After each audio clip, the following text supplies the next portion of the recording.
Well, let's bring in three members of Parliament now, all members of the House of Commons Health Committee, to discuss the report today from Theresa Tam. Darren Fisher is the Parliamentary Secretary to the Minister of Health. John Barlow is a Conservative member of the committee, and Don Davies is the health critic for the NDP. Good to see you all, gentlemen. Thanks for being here.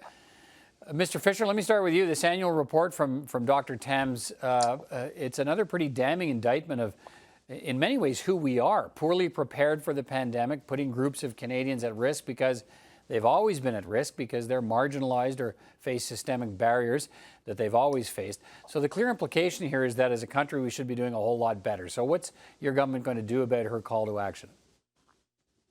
Well, I want to thank you, first of all, for having me on today. I want to say hello to my colleagues from the Health Committee, as I always do, and I look forward to seeing them on Monday.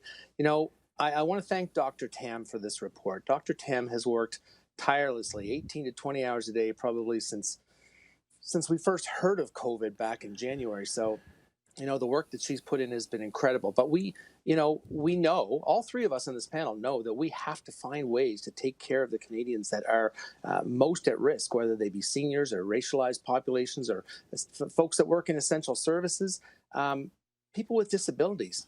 We know, and we've taken action on an understanding. We know what works. We know what works in Canada to help us with COVID. We need to make sure that people that are in instances where they don't have the ability to socially distance as easily as many people do, we have to have the best. Have to have the best for our most vulnerable citizens in Canada. Right, well, and that's okay. And Mr. Barlow, that's really what she's talking about. That there needs to be something beyond this pandemic, because the next time we get hit, the same problems are going to repeat themselves because of sort of restrictions and barriers within society to certain groups are the ones most affected. So, what's your reaction to what you heard from Theresa Tam today? Yeah, I think this is exactly why we talked about this last week with our motion to get these documents from the health minister to address some of these things that we saw were shortfalls in Canada's ability to respond to a pandemic, why the Liberals dismantled our global early warning system, for example, which the health minister and the prime minister obviously didn't share speaking notes, because the health minister said, yes, we have done this and we have to understand why. And the prime minister was saying, oh, I don't think we did that today. But I think this exemplifies exactly why we need to study this at the Health Committee and get access to those documents underlying why the government made the decisions they made, address the areas and the shortcomings that are obviously in our pandemic response, and use those tools and that information to ensure that we build a strategy that provides the best possible outcome for Canadians. And this health minister has failed miserably on this thus far. Mr. Davies, this report does outline some uncomfortable facts about how the inequities in our society have been on display in the pandemic. What do we need to do with this information now? Well, act on it. And you know, I have to say that it's great to hear these words from my Liberal and Conservative colleagues. They've been in government for the last, 150 years, and these problems have been ongoing for many years, and they mirror what the NDP has been saying for decades. The report just shows us what is tragically already too clear, and that's that the federal government has failed to protect Canada's most vulnerable people during the pandemic. But it also reveals that things like COVID-19 and other health challenges have the greatest impact on marginalized populations. And that's why this report calls for what the NDP has been calling for, which is a focus on what are called the social determinants of health.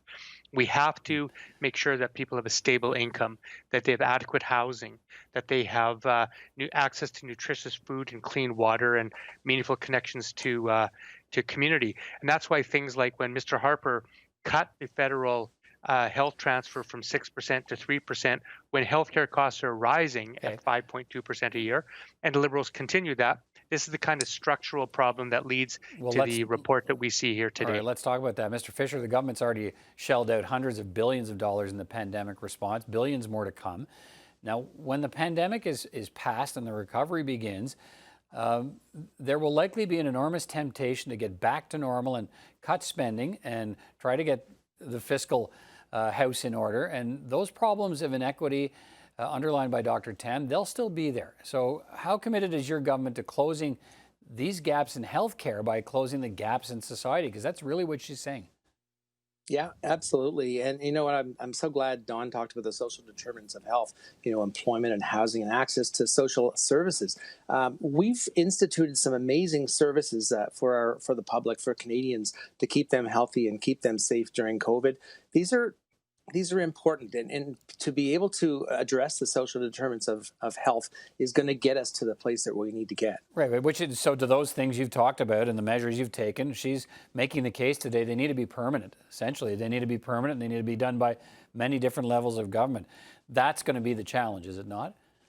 Yeah, and I think we've seen successes like CERB. We've seen CERB, and some people are saying that CERB could potentially be a future version of universal basic income. One of the things that we've seen in the House of Commons recently is some collaboration between all the parties when it comes to the health and safety of Canadians. And although that might have dipped in the last little bit, I am looking forward to seeing that come back in the House of Commons, because we are at our best when we are all working together for Canadians. Mr. Barlow, how would Conservatives tackle those inequities in society to ensure that in another health crisis, those populations that have been hardest hit this time do better next time, and that likely means making permanent many of the programs that are temporary now?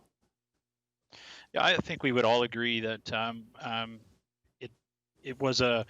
we should have been better prepared for a pandemic. I think most people around the world knew this was coming, and we should have had a better infrastructure in place and programs in place to address that. And many of these programs were rolled out. I don't want to say haphazardly, but very quickly. And as Conservatives, we supported programs like CEBA and like the CERB to ensure that they are there for Canadians, but we also want to ensure that Canadians have every opportunity to go back to work and get our economy back up and running. But for those marginalized Canadians that we've all talked about, people who are at a disadvantage out of the gate and who have paid an inordinate price during the pandemic, are you prepared as a party to look at making permanent some of those programs that lift those people up so that they get better health outcomes? The best health outcome is having a job and opportunities, and those are the things that we want to focus on, is getting our economy back up and running. And it's up to the health committee to have those opportunities to discuss what is working and study the impact that decisions that were or were not made during the pandemic, what impact that's had on marginalized Canadians, and what are the best steps moving forward. There are lots of opportunities and potential decisions and programs that could be made, but we need to discuss that at committee and in Parliament before those types of decisions are made. Mr. Davies, how concerned are you that the appetite to push money out the door now and to deal with some of these targeted areas, that appetite will be gone after the pandemic's gone and people are looking at how to cut costs? Well, I'm very concerned about that. If history is any guide, I mean, I've seen both Liberal and Conservative parties pursue policies of austerity. I saw the Martin government the Liberal government made the biggest cuts, I think, in Canadian history in the 1990s. So what we have to do is start regarding these expenditures as investments.